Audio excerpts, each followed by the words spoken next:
Hi friends, ഇന്നത്തെ നമ്മുടെ video ഈ കാണുന്ന CPVC പൈപ്പും അതേപോലെ PVC പൈപ്പും എങ്ങനെ നമുക്ക് കണക്ട് ചെയ്യാം എന്നുള്ളതാണ്. അതായത് നമുക്ക് ജോയിൻറ്റുകൾ ഇല്ലാതെ തന്നെ, അതായത് ഫിറ്റിങ്സുകൾ ഇല്ലാതെ തന്നെ നമുക്കിതെങ്ങനെ കണക്ട് ചെയ്യാം എന്നാണ് നമ്മൾ ഈ വീഡിയോയിൽ ഇന്ന് പറയുന്നത്. ഇതൊരു സിമ്പിൾ ട്രിക്കാണ്. ഇതെല്ലായിടത്തും നമുക്ക് ഉപയോഗിക്കാൻ പറ്റത്തില്ല. അപ്പോൾ ഇതിങ്ങനെ ചെയ്യുന്നത് കൊണ്ട് ഇതിൻ്റെ ഗുണങ്ങളും അതേപോലെ അതിൻ്റെ ദോഷങ്ങളും നിങ്ങൾ എന്തായാലും നിങ്ങളുടെ വിലയേറിയ കമൻറ്റുകൾ നിങ്ങൾ രേഖപ്പെടുത്തണം.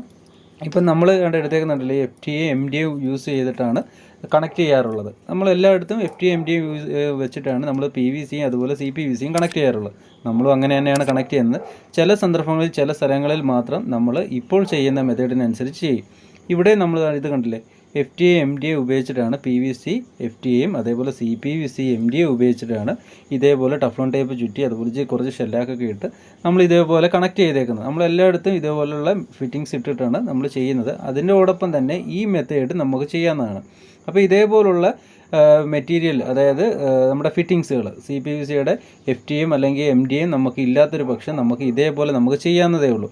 അപ്പോൾ തീർച്ചയായും നിങ്ങൾ ഇതിൻ്റെ ഗുണദോഷങ്ങൾ തീർച്ചയായും നിങ്ങൾ കമൻറ്റ് ബോക്സിൽ നിങ്ങൾ രേഖപ്പെടുത്തണം, നിങ്ങളുടെ വലിയ അഭിപ്രായങ്ങൾ. നമ്മളിപ്പോൾ ഇവിടെ എടുത്തേക്കുന്ന രണ്ട് ഗമ്മുകളാണ്. രണ്ട് ഗമ്മെന്ന് പറയാൻ സോൾവെൻറ്റുകളാണ് എടുത്തേക്കുന്നത്. ഒന്ന് CPVCയുടെ അതേപോലെ ഒന്ന് PVCയുടെ. ഇപ്പോൾ ഈ രണ്ട് സോൾവെൻറ്റ് കൊണ്ട് നമുക്ക് ഇതുപോലെ ചെയ്യാവുന്നതേ ഉള്ളൂ. അപ്പോൾ നമ്മളിവിടെ യൂസ് ചെയ്യുന്നത് CPVCയുടെയാണ് എടുക്കുന്നത്. PVCയുടെ നമുക്ക് യൂസ് ചെയ്യാം. രണ്ട് വെച്ച് ചെയ്താലും യാതൊരു പ്രശ്നവുമില്ല. ഇതുവരെ ഒരു കംപ്ലൈൻറ്റും വന്നിട്ടില്ല. അപ്പോൾ നമ്മൾ ആദ്യമേ CPVC സോൾവെൻ്റ് എടുത്തിട്ട് നമ്മൾ ഈ CPVCയുടെ പൈപ്പിൻ്റെ അകത്ത് കണ്ട് ഇതേപോലെ ഒന്ന് തേച്ച് കൊടുക്കുക. കണ്ടല്ലേ, ഇതേപോലെ ഒന്ന് കുറച്ച് ഭാഗം നമ്മൾ ഇതേപോലെ ഒന്ന് നല്ല രീതിയിലൊന്ന് തേച്ച് കൊടുക്കണം. കാരണം എല്ലായിടത്തും ഇതിൻ്റെ പശ ഒന്ന് പിടിക്കാൻ വേണ്ടിയിട്ടാണ്, അതായത് സോൾവെൻ്റ് എല്ലായിടത്തും ഒന്ന് ആവാൻ വേണ്ടിയിട്ടാണ്. എന്നിട്ട് നമ്മൾ ഈ എടുത്ത് വെച്ചേക്കുന്ന ഇതേപോലുള്ള PVC പൈപ്പിലോട്ട് കണ്ട് ഇതേപോലെ ഒന്ന് പ്രസ് ചെയ്തൊന്ന് കയറ്റിയാൽ മതി. കണ്ടോ, ഇത് കണ്ടോ, ഇതേപോലെ ഒന്ന് പ്രസ് ചെയ്ത് കയറ്റി കഴിഞ്ഞാൽ അത് കറക്റ്റ് സീറ്റിംഗ് ആയിരിക്കും, പക്കയായിരിക്കും. അത് എന്തായാലും നോക്കുക. കണ്ടില്ലേ, ഇപ്പം കണ്ടില്ലേ, കറക്റ്റ് സീറ്റിംഗ് ആയിട്ടിരിക്കുന്നു. ഇപ്പം നമുക്ക് ഇതുപോലെ നമുക്ക് കണക്ട് ചെയ്യാം. അപ്പം നമുക്ക് രണ്ട് രീതിയിൽ നമുക്ക് കണക്ട് ചെയ്യാം. അതായത് ഫിറ്റിങ്സ് ഇട്ടുകളും ചെയ്യാം, അല്ലാതെ ഇതേപോലെ നമുക്ക് ചെയ്യാവുന്നതേ ഉള്ളൂ. അപ്പോൾ അതിന് വേണ്ടിയിട്ട് നമ്മളിവിടെ യൂസ് ചെയ്ത CPVC ആണ്. അതേപോലെ ഈ PVC സോൾവെൻ്റ് കൊണ്ടും ഈ കാര്യം നടക്കും എന്നുള്ളതാണ്. അപ്പോൾ ഇതേപോലെ ചെയ്ത് കഴിഞ്ഞാൽ നമുക്ക് ഈസി ആയിട്ട് തന്നെ നമുക്ക് രണ്ടും ഫിറ്റിങ്സുകൾ ഇല്ലാതെ തന്നെ നമുക്ക് കണക്ട് ചെയ്യാൻ പറ്റും.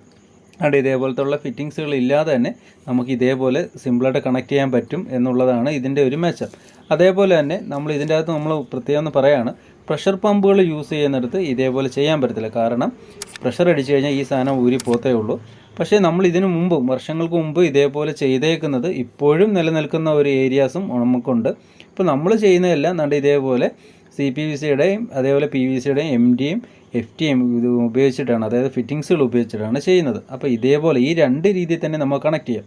അപ്പോൾ നമ്മളിപ്പം കാണിച്ചതിൻ്റെ കൂട്ടുള്ള രീതിയിൽ കണക്ട് ചെയ്യുമ്പോൾ ഉണ്ടാകുന്ന ഗുണദോഷങ്ങൾ നിങ്ങൾ എന്തായാലും വിലയേറിയ നിങ്ങളുടെ കമൻറ്റുകളായിട്ട് നിങ്ങൾ രേഖപ്പെടുത്തണം. എങ്കിൽ മാത്രമേ മറ്റുള്ളവർക്കും ഇതുകൊണ്ട് നമുക്കൊരു ഗുണം ഉണ്ടാകത്തുള്ളൂ. കാരണം രണ്ട് രീതിയിൽ ചെയ്താൽ പോലും അതിൻ്റെ